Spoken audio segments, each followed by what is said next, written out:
Hello friends, welcome to my channel success fiber classes. आप सब कैसे हैं? आई होप सो आप अच्छे होंगे। तो एस्टेट टीजीटी साइंस है, उसकी सीरीज चल रही है। ठीक है, तो आज जो हमारा टॉपिक है इसमें वो इलेक्ट्रिक करंट है। इलेक्ट्रिक करंट के एस्टेट के अंदर प्रीवियस ईयर क्वेश्चन है वो पूछे गए हैं। ठीक है, तो सबसे पहले हम यहाँ पे बात करेंगे इलेक्ट्रिक करंट के बारे में कि what is electric current. Electric current क्या होता है ना। तो हमने बोला कि ये एक मेटल है ना। अगर मेटल है तो दैट मीन्स इसके अंदर क्या होंगे, इलेक्ट्रॉन होंगे। ये इलेक्ट्रॉन क्या है, कोई इधर भाग रहा है कोई इधर भाग रहा है, मतलब रेंडमली ये क्या कर रहे हैं, इधर उधर भाग रहे हैं। लेकिन अगर मैं इनको किसी भी एक सर्किट में जोड़ दूं इस मेटल को, और मैंने इसको क्या कर दिया, एक बैटरी से कनेक्ट कर दिया और स्विच ऑन करने के लिए मैंने यहाँ पर स्विच लगा दिया। ठीक है, तो अब जैसे ही इसमें मैंने की को क्लोज किया तो यहाँ पे क्या हुआ, इसमें ये जो इलेक्ट्रॉन है अब एक पर्टिकुलर डायरेक्शन में फ्लो करने लग जाएंगे, है ना। तो जो फ्लो ऑफ चार्ज होता है हमारा वही क्या होता है, करंट। यानी एक यूनिट एक टाइम के अंदर, पर यूनिट टाइम में जो चार्ज का फ्लो होता है वही हमारा क्या होता है, इलेक्ट्रिक करंट। और इसका जो फॉर्मूला होता है वो होता है I/QT। यानी पर यूनिट टाइम में जो हमारा चार्ज फ्लो हो रहा है वही हमारा क्या होता है, करंट, जिसका फॉर्मूला है I = Q/T। अब बात आती है यहाँ पे इसकी यूनिट की कि इलेक्ट्रिक करंट है, इसकी यूनिट क्या होती है। देखो मैंने आपको बोला फॉर्मूला होता है I = Q/T, जहाँ पे Q का फॉर्मूला, Q की यूनिट होती है कुलम। चार्ज जो होता है वो कुलम में मेजर किया जाता है, टाइम सेकंड में। तो अगर मैं इस सेकंड को ऊपर लेकर जाऊँ तो ये क्या हो जाएगा, कुलम पर सेकंड। और कुलम पर सेकंड है वो किसके बराबर होता है, एम्पियर। यानी जो करंट होता है इसकी जो मेजरमेंट यूनिट होती है वो एम्पियर होती है। और करंट को मेज़र करने के लिए एक इंस्ट्रूमेंट का यूज़ किया जाता है जिसको हम बोलते हैं एमीटर। एमीटर हमेशा क्या होता है, सीरीज़ में कनेक्ट होता है। सीरीज़ में कनेक्ट करने का मतलब, जैसे मैंने बोला कि ये मेरे पास में एक सर्किट है ना। यहाँ पे एक बल्ब कनेक्ट कर दिया और यहाँ पे क्या कर दिया, एक बैटरी कनेक्ट कर दी और यहाँ पे स्विच है। अब मुझे मेज़र करना है कि इस सर्किट में करंट मतलब आ रहा है नहीं, तो मैं क्या करूँगी, इसमें एमीटर को कनेक्ट कर दूँगी। ठीक है, ये मैंने यहाँ पे एमीटर कनेक्ट कर दिया। तो जब एमीटर का पॉजिटिव टर्मिनल बैटरी के पॉजिटिव टर्मिनल के साथ कनेक्ट होगा और नेगेटिव टर्मिनल नेगेटिव के साथ कनेक्ट होगा, तो हम कहेंगे कि इस टाइप का जो कॉम्बिनेशन है वो सीरीज कॉम्बिनेशन होता है। ठीक है, अब एमीटर होता है ये हमेशा हमारा सीरीज में होता है। और ये कैसी क्वांटिटी होती है, ये एक स्केलर क्वांटिटी होती है। उसके बाद फिर आता है पोटेंशियल डिफरेंस, जिसको हम इलेक्ट्रिक पोटेंशियल बोलते हैं। तो हमने क्या बोला कि भाई सर्किट में करंट फ्लो कराना है और उस करंट को फ्लो कराने के लिए चार्ज रिस्पॉन्सिबल है। चार्ज जब फ्लो करेगा तो ही हम कहेंगे कि सर्किट में करंट आ रही है ना। लेकिन वो सर्किट में करंट है उसके लिए रिस्पॉन्सिबल कौन होना चाहिए, कौन होता है, पोटेंशियल डिफरेंस, है ना। क्या होता है पोटेंशियल डिफरेंस, जैसे मैंने बोला कि ये यहाँ पर जैसे एक सर्किट है ना। और इसमें मैंने यहाँ पे एक बल्ब कनेक्ट कर दिया। ठीक है, और यहाँ पे मैंने क्या कर दिया, इसको एक बैटरी से कनेक्ट कर दिया और यहाँ पे की कनेक्ट कर दी। ठीक है, तो इसमें क्या है, हमें इस बल्ब को ग्लो कराना है। तो बल्ब को ग्लो कराने के लिए हम क्या करेंगे, स्विच ऑन करेंगे। जैसे ही स्विच ऑन करेंगे तो यहाँ पे क्या होगा, इसमें करंट फ्लो होगी। तो वो करंट फ्लो किस लिए होती है, क्योंकि इस बैटरी के अंदर क्या होता है, यहाँ पे पोटेंशियल डिफरेंस आता है। ये जो वायर है इनके दोनों एंड के बीच में जब पोटेंशियल डिफरेंस आएगा, यानी पोटेंशियल के बीच में जब डिफरेंस आएगा तो ही हम क्या कहेंगे कि ये बल्ब ग्लो करेगा। तभी क्या होगी, करंट फ्लो होगी। अगर दोनों वायर के दोनों एंड के बीच में पोटेंशियल डिफरेंस सेम है तो हम कहेंगे कि उस टाइम सर्किट में कोई करंट प्रोड्यूस नहीं होती। ठीक है, तो इसका मतलब पोटेंशियल डिफरेंस हमारा नेसेसरी होता है किसी भी सर्किट में करंट को फ्लो कराने के लिए, है ना। तो अब हमने क्या कहा कि इसकी डेफिनेशन क्या होगी, तो ये है कि चार्ज जो फ्लो हो रहा है इस सर्किट के अंदर जो चार्ज फ्लो हो रहा है, तो उस चार्ज को फ्लो कराने में जो वर्क डन होता है वही हमारा क्या होता है, पोटेंशियल डिफरेंस। ठीक है, तो मैंने क्या बोला कि ये हमारे पास में चार्ज है ना, 1 कूलम चार्ज है और मेरे को क्या करना है, सर्किट में फ्लो कराना है। तो फ्लो कराने में जो वर्क डन हुआ वही हमारा क्या हुआ, पोटेंशियल डिफरेंस हुआ। वर्क की यूनिट क्या होती है, जूल। क्यू की यूनिट क्या होती है, कूलम।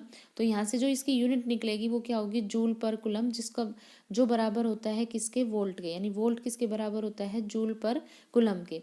वोल्ट को मेजर करने के लिए एक इंस्ट्रूमेंट का यूज होता है जो क्या होता है, हमारा वोल्ट मीटर। और वोल्ट मीटर हमेशा क्या होता है, ये पैरेलल में कनेक्ट होता है। ठीक है, ये क्या होता है, पैरेलल में कनेक्ट होता है। जैसे मानो मेरे पास में ये एक सर्किट है। ठीक है, ये यहाँ पे बल्ब कनेक्ट है और यहाँ पे मैंने बैटरी कनेक्ट कर रखी है। ठीक है, यहाँ पे स्विच कनेक्ट है ना। तो मैं मुझे देखना है कि यहाँ पे ना दोनों एंड के बीच में कितना पोटेंशियल डिफरेंस है। तो मैं क्या करूँगी, एक वायर लूँगी और पोटेंशियल डिफरेंस जो वो है उसको मैं क्या करूँगी, यहाँ पे वोल्ट मीटर को सीरीज में सॉरी पैरेलल में कनेक्ट कर दूँगी। ठीक है, तो ये हमारा क्या होता है, पैरेलल कॉम्बिनेशन। उसके बाद फिर आता है direction of electric current. Electric current की डायरेक्शन क्या होती है, तो भाई जो इलेक्ट्रिक करंट होता है ये फ्लो करता है पॉजिटिव टर्मिनल से नेगेटिव टर्मिनल, ये फ्लो होता है। और अगर इलेक्ट्रॉन की डायरेक्शन पूछी जाए तो इलेक्ट्रॉन फ्लो करते हैं नेगेटिव टर्मिनल से पॉजिटिव टर्मिनल, यानी जो इलेक्ट्रिक करंट होता है ये इलेक्ट्रॉन की फ्लो की डायरेक्शन के क्या होता है, अपोजिट होता है। ठीक है, तो जो करंट की डायरेक्शन होगी वो क्या होगी, पॉजिटिव से नेगेटिव, बट आपसे इलेक्ट्रॉन की फ्लो की डायरेक्शन पूछी जाए तो वो क्या होगी, नेगेटिव से पॉजिटिव। ठीक है, अब आता है इसका बेहद इंपॉर्टेंट टॉपिक जहाँ से स्टेट में क्वेश्चन बना है, ओम्स लॉ। ओम्स लॉ क्या होता है, देखो जो ओम्स लॉ होती है ये हमारी क्या होती है, कोई भी जो हमारी कंडीशंस होती है एटमॉस्फेरिक कंडीशन की, जैसे टेम्परेचर भी कांस्टेंट होना चाहिए। ठीक है, तो इस पर ये वर्क करती है। इन्होंने क्या कहा, ओम्स लॉ ने, ओम्स लॉ के अकॉर्डिंग ये होता है कि जो किसी भी सर्किट के अंदर जो करंट फ्लो होती है ना वो डायरेक्टली प्रोपोर्शनल होती है किसके, पोटेंशियल डिफरेंस के। यानी किसी भी वायर में अगर दो एंड के बीच में जितना ज़्यादा पोटेंशियल डिफरेंस आएगा इसका मतलब उसमें करंट उतनी ही ज़्यादा होगी। यानी जो करंट होगा वो डायरेक्टली प्रोपोर्शनल होता है किसके, पोटेंशियल डिफरेंस के जो एंड्स हैं वायर के उनके बीच में। ठीक है, तो यहाँ पे हमने बोला कि जो वी है वो डायरेक्टली प्रोपोर्शनल होगा आई के।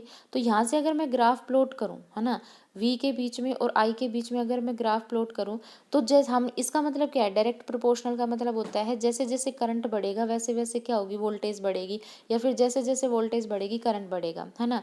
तो मैंने आपसे बोला कि आई है वो है 1 एम्पियर, मैंने बोला आई 1 एम्पियर है। तो अगर आई 1 एम्पियर है तो वोल्ट है वो भी कितनी होगी, 1 वोल्ट होगी, यानी ये भी क्या होगी, 1 वोल्ट। फिर मैंने एक बोला कि जो मेरा आई है वो मैंने कर दिया 2 एम्पियर, आई मैंने कर दिया यहाँ पे 2 एम्पियर, तो करंट भी कितनी होगी, 2 एम्पियर। तो इस तरह से क्या होता है, जब हम डिफरेंट पॉइंट लेते हैं और यहाँ से जब ग्राफ प्लॉट करते हैं तो हमारी एक स्ट्रेट लाइन मिलती है जो ओरिजिन से पास होती है ना। तो ओम्स लॉ में जो ग्राफ आएगा वो क्या आएगा, स्ट्रेट लाइन मिलेगी जो किससे पास होगी, ग्राफ से पास होगी। तो यहाँ से v डायरेक्टली प्रोपोर्शनल आई, तो यहाँ पे जब हम प्रोपोर्शनलिटी का साइन हटाते हैं तो एक कांस्टेंट इंट्रोड्यूस होता है जिसको हम बोलते हैं रेसिस्टेंट, है ना। तो यहाँ पे अब बात आती है कि रेसिस्टेंट है वो क्या होता है। ठीक है, रेसिस्टेंस को पता करने से पहले अब हमें ये पता होना चाहिए कि जो ओम्स लॉ है वो किस किस के लिए एप्लीकेबल होती है। जो ओम्स लॉ होती है ये जो कैपेसिटर होते हैं, कंडक्टर होते हैं, रेसिस्टेंट होते हैं, उसी के ही केस में वर्क करती है ना। ऐसे सब्सटेंस जो मतलब नॉन ओम्स लॉ को फॉलो नहीं करते, यानी जिनको हम नॉन ओमिक भी बोलते हैं, तो वो कौन होते हैं, जैसे इलेक्ट्रोलाइट हो गए, ट्यूबलाइट हो गया, ठीक है, लाइट इमिशन डायोड हो गए, ट्रांजिस्टर हो गए। तो ये सारे हमारे क्या होते हैं, ये नॉन ओमिक होते हैं, मतलब ये ओम्स लॉ को फॉलो नहीं करते। यानी इसमें क्या होता है, करंट बढ़ने के साथ साथ में वोल्टेज है वो नहीं बढ़ती। ठीक है, तो ये हमारा क्या होता है, ओम्स लॉ। उसके बाद फिर आता है रेसिस्टेंस। रेसिस्टेंस क्या होता है, देखो रेसिस्टेंस किसी भी सब्सटेंस की वो प्रॉपर्टी होती है जो बेसिकली क्या करती है, करंट के फ्लो का अपोज करती है। यानी अगर मैं सिंपल भाषा में कहूँ तो रेसिस्टेंस एक टाइप का अपोजिशन होता है करंट का, ये करंट को अपोज करने का काम करता है। ठीक है, तो हमने क्या पढ़ा, अकॉर्डिंग टू ओम्स लॉ अभी V इक्वल टू क्या होता है, आई आर।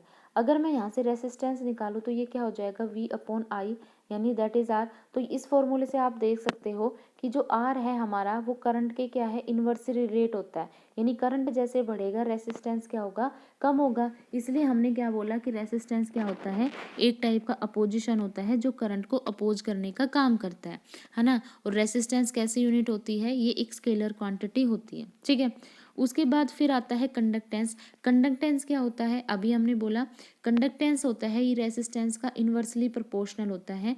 यानी रेसिस्टेंस, अगर किसी भी सब्सटेंस का रेसिस्टेंस जितना ज़्यादा कम होगा इसका मतलब उसका नेचर कंडक्टिंग उतना ही ज़्यादा होगा, मतलब वो उतना ही ज़्यादा नेचर में कंडक्टिंग होगा। अगर रेसिस्टेंस किसी भी सब्सटेंस का कम ज़्यादा होगा तो हम कहेंगे कि उसका नेचर है उतना ही कम कंडक्टिंग होगा, है ना।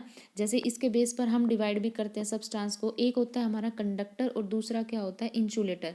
अब हमें पता है कंडक्टर क्या होते हैं, जो कंडक्टर होते हैं इनकी कंडक्टेंस ज़्यादा होती है, इनसे क्या होता है करंट है वो मोर प्रोड्यूस होता है, मतलब इनमें से करंट इजीली पास होता है और ज़्यादा करंट पास होता है। तो इसका मतलब कंडक्टर का रेसिस्टेंस क्या होगा, कम होगा, क्योंकि अगर करंट इनमें ज़्यादा फ्लो होती है तो इसका मतलब रेसिस्टेंस क्या होगा, कम होगा। लेकिन अगर दूसरी बात हम करें इंसुलेटर की, कि जो इंसुलेटर होते हैं ये क्या करते हैं, जो अपने अंदर से करंट को फ्लो नहीं कराने देते, यानी जो करंट को अपोज करते हैं, यानी अगर करंट कम होगा तो दैट मीन्स रेसिस्टेंस क्या होगा, ज़्यादा होगा।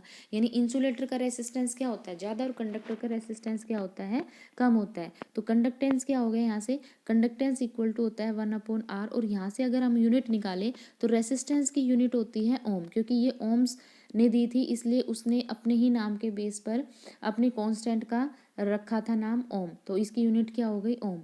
अब यहाँ से अगर मैं लिखूँ आर की यूनिट ओम, तो यहाँ से 1/ओम, तो ये क्या हो जाएगा, ऊपर जाएगा तो ओम इनवर्स होगा, और ओम इनवर्स को हम क्या लिखते हैं, मो लिखते हैं, और या फिर हम इसको साइमंस भी बोलते हैं, ठीक है। तो कंडक्टेंस की यूनिट क्या हो गई भाई, कंडक्टेंस की यूनिट हो गई वो ओम इनवर्स भी होती है, मो भी होती है, और सीमेंस भी होती है, ठीक है। तो ये हमारा इतना जो टॉपिक है वो खत्म होता है। इसमें और भी टॉपिक्स आते हैं, जैसे सीरीज कॉम्बिनेशन, पैरेलल कॉम्बिनेशन, है ना। और फिर जो टीजीटी के अंदर एचटेट में जो ओम्स लॉ से जो क्वेश्चन बना था हम वो भी कल डिस्कस करेंगे। तो आई होप आपको वीडियो अच्छी लगी है, इन्फॉर्मेटिव लगी है। वीडियो अच्छी लगी तो चैनल को लाइक शेयर सब्सक्राइब कीजिए। Thank you very much.